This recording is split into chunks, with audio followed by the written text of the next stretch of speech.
Hi dear student, मैं DK sir. आज हम आप लोगों को 10th क्लास की बायोलॉजी पढ़ाएंगे। इसमें जो पहला इकाई दिया गया है, इस इकाई का नाम जैव परिक्रम है।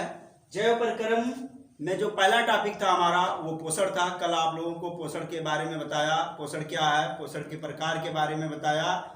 आज हम लोग चलते हैं कि स्वपोषण और विषम पोषण में अंतर। स्वपोषण और विषम पोषण में अंतर क्या है, difference between autotrophic nutrition and heterotrophic nutrition.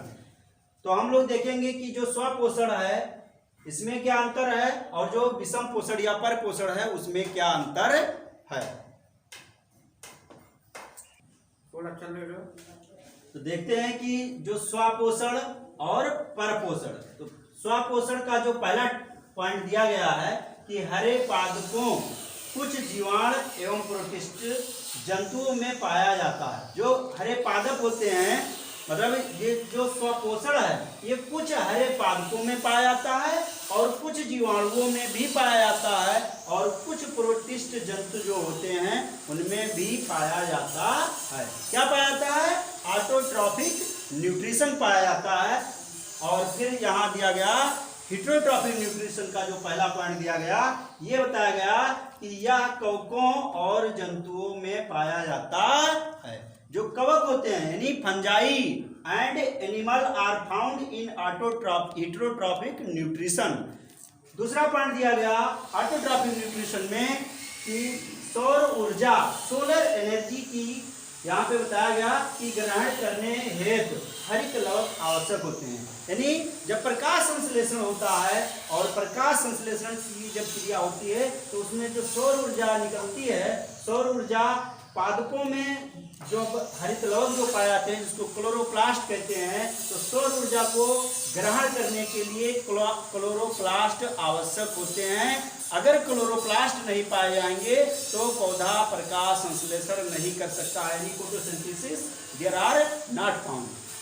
दूसरा पॉइंट दिया गया, इन्हें सौर ऊर्जा की आवश्यकता नहीं होती, यानी हेटेरोट्रॉफिक न्यूट्रिशन में बताया गया दूसरा पॉइंट कि इन्हें सौर ऊर्जा की आवश्यकता नहीं होती है, there are not found in solar energy. दूसरा पॉइंट बताया गया कि हरित लवक अनुपस्थित होते हैं। यहाँ पे बताया गया था हेटेरोट्रॉफिक ऑटोट्रॉफिक न्यूट्रिशन में कि हरित लवक आर फाउंड, और यहाँ पर बताया गया हरित लवक आर नॉट फाउंड, यानी जिसमें हरित लवक नहीं पाया जाता है उसे जो है विषम पोषी पोषण कहते हैं या हेटेरोट्रॉफिक न्यूट्रिशन कहते हैं। हम देखते हैं ऑटोट्रॉफिक न्यूट्रिशन यानी स्वपोषण में जो तीसरा पॉइंट दिया गया है, इसमें बताया गया कि भोजन स्वनिर्मित, यानी जो स्वपोषण होता है, स्वपोषण में बताया गया कि हरे पौधे जो होते हैं ये अपना भोजन स्वयं बनाते हैं। तो हरे पौधे को अपना भोजन स्वयं बनाने के लिए कार्बन डाइऑक्साइड तथा जल की उपस्थिति में होता है। यहाँ पे बताया गया कि जो हरे पौधे जो होते हैं ये अपना भोजन बनाने के लिए कार्बन डाइऑक्साइड और जल की आवश्यकता होती है। इनको भोजन बनाने के लिए कार्बन डाइऑक्साइड और जल की आवश्यकता होती है।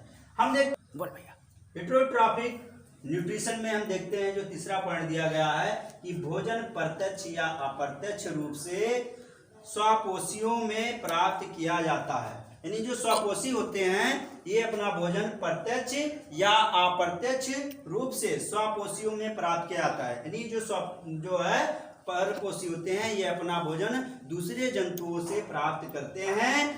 और यहाँ पर दिया गया कि स्वपोषी ऑटोट्रॉफिक न्यूट्रिशन में चौथा पॉइंट दिया गया कि भोजन का पाचन नहीं होता है। इनमें बताया गया कि जो स्वपोषण होता है इसमें जो है भोजन का पाचन नहीं होता है, food digestion are not found.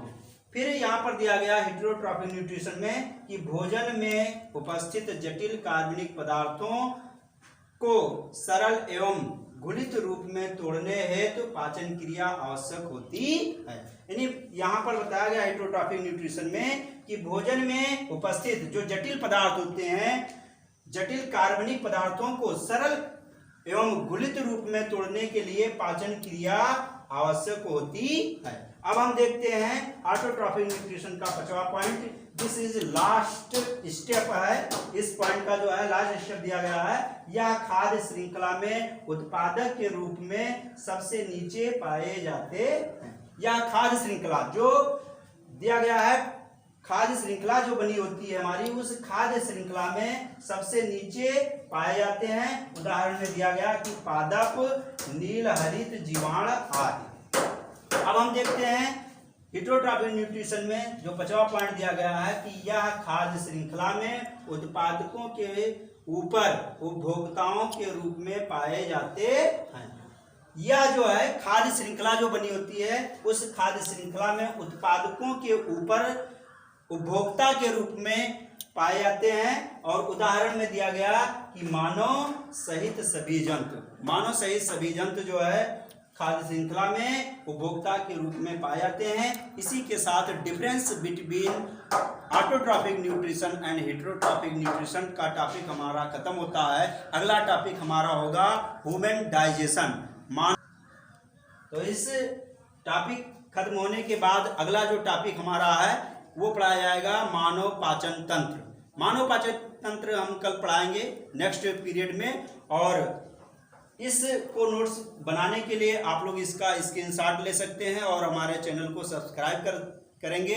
और इसको निरंतर, क्लास को निरंतर चलाया जाएगा हमारे एक्सपर्ट टीचर के द्वारा। इस क्लास को निरंतर चलाया जाता है और मैथ के टीचर, साइंस के टीचर, हिंदी के टीचर, इंग्लिश के टीचर कंटिन्यूअसली आप लोगों को ऑनलाइन क्लास देते रहेंगे। थैंक यू, धन्यवाद।